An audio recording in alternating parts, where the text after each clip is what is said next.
शिकायतें पति पत्नी के लिए शिक्षाप्रद कहानी। पति पत्नी काफी दिनों के बाद आज एक साथ चाय पी रहे थे क्योंकि आज उनकी शादी की 25वीं सालगिरह थी। पहले की तरह वह अब साथ में बोला नहीं था, ज्यादा साथ में एक दूसरे के पास पक्का नहीं थे। पता नहीं किन कारणों से उन दोनों के बीच की दूरियां बढ़ती जा रही थी। चाय पीते हुए पत्नी ने चुप्पी तोड़ते हुए कहा, मैं आपसे बहुत कुछ कहता हूँ, आपको बहुत कुछ बताता है, लेकिन अब हमारे पास एक दूसरे के लिए समय ही नहीं है। मैंने इसके बारे में बहुत कुछ सोचा है और मैं इस सिचुएशन से बातचीत का एक उपाय निकालता हूँ। अगर आप राजी हो तो बताता हूँ। पति ने सिर हिलाकर हामी भरी। पत्नी ने मेज के सामने रख दिया और बोली, मैं यह 2 दी लेकर आई हूँ, एक तुम्हारे लिए और एक मेरे लिए। आज के बाद हम दोनों को एक दूसरे से जो भी शिकायत होगी वह हम अपनी डायरी में लिख कर लेंगे। 1 साल बाद जब हमारी 26वीं सालगिरह आएगी तब हम उसे खोलेंगे। तब हम दूसरों की उन चीजों या प्रतिक्रियाओं के बारे में जान जाएंगे जो हमें पसंद नहीं है और हम उन्हें सुधार देंगे या कोई उपाय कर लेंगे। पति को भी पत्नी का आइडिया पसंद आया और उसी दिन से डायरी में लिखना जुड़ गया। देखते ही देखते 1 साल का आकलन और 26वीं सालगिरह का दिन आ गया। पति पत्नी दोनों ही स्क्रीन टेबल पर चाय पी रहे थे और पास में दोनों की अपनी डायरी रखी गई थी जो उन्होंने एक दूसरे के साथ बदल दी। चाय खत्म करके पहले पति ने पत्नी की डायरी पढ़ना शुरू किया कि उस डायरी में काफी सारी खबर थी, जैसे कि आज होटल में ले जाने के लिए वादा किया था लेकिन फिर भी नहीं लेकर गए। आज मेरे मायके से मेहमान आए थे, उनके साथ पति ने अच्छे से बात नहीं की। कितने महीनों के बाद आज मेरे लिए प्रामाणिक लाई लेकिन पुराने डिजाइन की।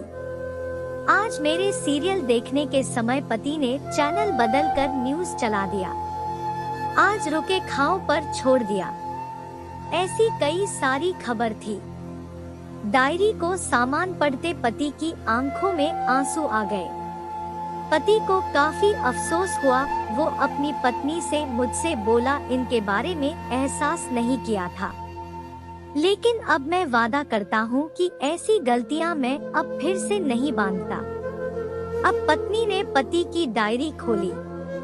पत्नी ने डायरी के कई पन्ने पलटे लेकिन वह पूरी तरह से खाली थी। कहीं पर भी एक शब्द भी नहीं लिखा था। पत्नी बोली, आपने तो दी में कुछ लिखा ही नहीं है। पति बोला, आखिरी पन्ना देखो, मैंने उसी पर लिखा है। उस पन्ने पर लिखा था, कर्म मेरे लिए और मेरे परिवार के लिए इतने सालों में जो त्याग किया है और हम सबको उतना ही प्यार दिया है, उसके आगे मैं तुम्हारे खिलाफ इस डायरी में कुछ भी नहीं लिख सकता। और इससे भी जरूरी, मुझे कभी तुम में कोई कमी देखने की इच्छा नहीं हुई। ऐसा नहीं है कि तुम में कोई कमी नहीं है, लेकिन तुम्हारे प्रेम, समर्पण और त्याग के आगे तुम में कोई कमी नहीं है। मेरी गलती को गलत करके इस कठिन जीवन में मेरा साए की तरह दिया है और हमेशा मेरे साथ घट रहा है। कि तुम बताओ, कोई भी अपने ही साए में खींचा तो निकाला कैसे? अब पत्नी की आंखों को नम था। पत्नी ने पति के हाथ से अपनी बनाई डायरी ले ली और उसे जला दिया। पति पत्नी का एक दूसरे पर विश्वास होता है और उसी से वह मजबूत होता है। उम्र के एक दौर में पति पत्नी को एक बात अच्छी से समझ लेनी चाहिए कि एक दूसरे में गलतियां और कमियां निकालने के बजाय अगर यह याद रखा जाए कि उसके साथी ने उसके लिए कितना त्याग किया है, तो इससे उनका रिश्ता और भी ज्यादा मजबूत होगा। दोस्तों, इस कहानी हमें यह सीख मिलती है कि इन दिनों पति पत्नी में आगे बढ़ रही दूरियां कम हो सकती हैं और जानबूझकर गलत फहमियों की वजह से या सिर्फ बात ना करने की वजह से बढ़ती जा रही दूरियों को राहत से, शांति से बैठकर कम किया जा सकता है या खत्म भी किया जा सकता है।